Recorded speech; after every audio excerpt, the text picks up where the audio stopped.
Hello everyone and welcome to this new video. Today we will talk about the market. I will try to give you the main information and the key zones and levels so to help you trade during the next coming weeks.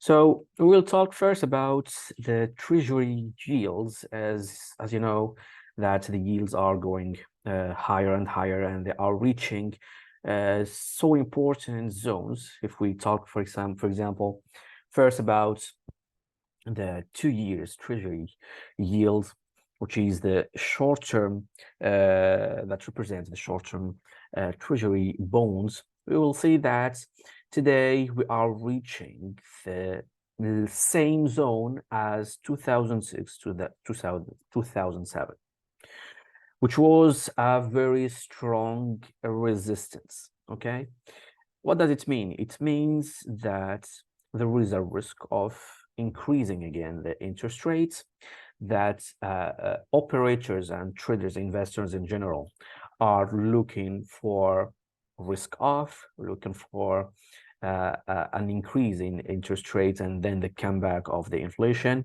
And we can see this clearly that here we have a breakout and we expect a new high during the two coming weeks. If we have a look also on the 10 years Treasury notes, we will see that we are near the zone of 2008. Okay, so that is mean. It means here that the 2 years is higher than the 10 years, and this is synonym of risk. It means that the market is expecting a drop from the stocks, and that's why they require higher interest rates and higher return if they place or if they use their money to buy bonds over the 2 years compared to the 10 years. Does it mean it's a sell-off? Not yet. Well, we had a drop during the last 2-3 weeks, and we will see the impact that can have on the NASDAQ and the S&P. For now, the catalyst is, well, the potential comeback of the inflation. We should know that we are coming from 9% last year, and the target is still 2%. Now it's 3%, not that far. As Jerome Powell said last Friday, the Fed will be ready to increase the interest rates if needed in order to achieve the 2%. Okay, he replied to the question if the 3% was the target, and if we can consider that the target is achieved, he confirmed that the target will be 2% and not 3%. So due to the increase of the CPI and the PPI, which are the inflation data, well, we can consider that the inflation is coming back slowly, especially if we have a look on the oil and the raw materials, gold and so on, especially oil. It's not dropping at all. So the risk of the inflation is still there. Okay, so that movement on the Treasury yields will be the catalyst for the stock market. It means in case these Treasury yields, the 2 years and the 10 years, starts dropping, that will be a positive catalyst for the stocks to go up. If they continue a little bit higher, it means that the stock market will drop. Okay, so let's have a look on the NASDAQ. Here on the NASDAQ, can see, well, the correlation with the bonds markets. We had a drop. Then what to do in order to trade the NASDAQ properly? There are two key levels, two prices you should watch. The low of this candle, which was the candle which was the Friday session, 14,687. The breakout of this level will open a drop till 14,200, 40,280. So it will be a big drop in case the 14,687 is broken, it means that you should wait for this zone to be broken with a daily close. Then you can start selling. It's a major support. We can see here that it worked very well in June, last June. And we never sell above a support zone unless you have a huge conviction or you have a robust risk management. But if it's a new position you will initiate, you should wait for the breakouts of that zone. Okay, this would be for the bearish scenario.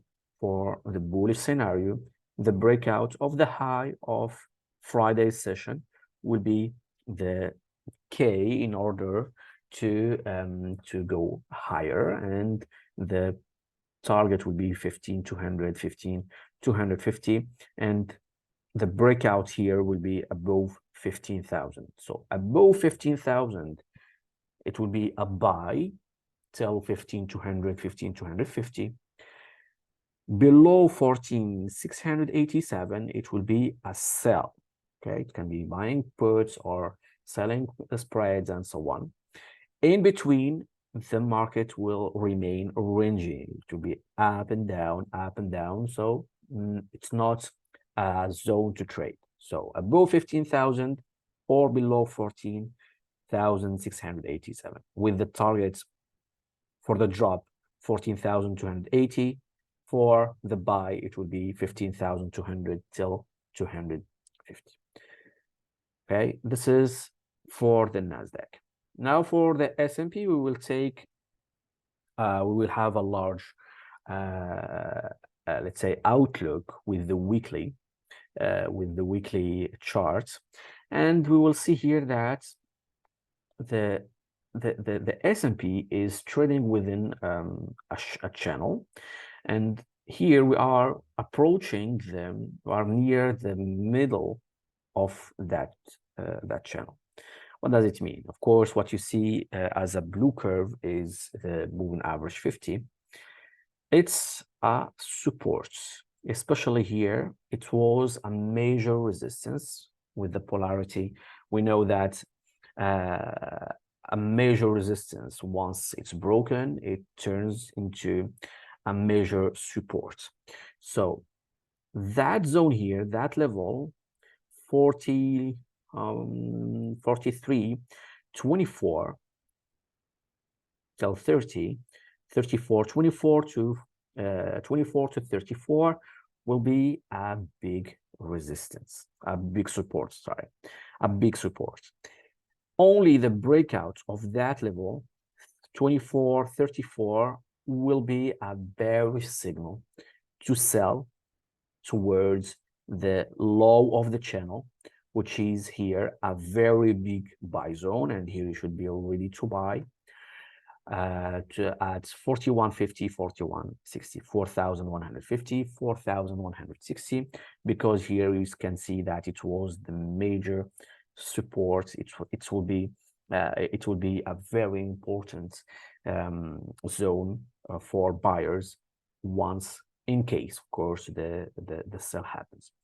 I am more bearish than bullish for a simple reason. It's the continuation of the recent sell. So I don't like to call it sell-off, but the recent drop. We didn't see the sell-off yet. Sell-off, it means huge movement, a huge sell.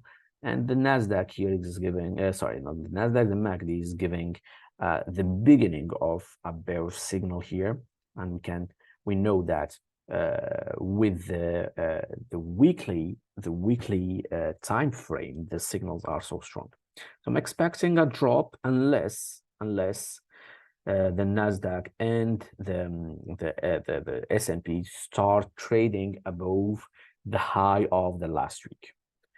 If these levels, the K levels, are broken, we can expect a drop for 10% till 20% drop in the main indexes, especially the NASDAQ and the S&P. Well, that was all for today. I will post other videos to give you the analysis about Tesla and other stocks, so like that you know when to trade and when to wait. You should know that waiting is also a strategy.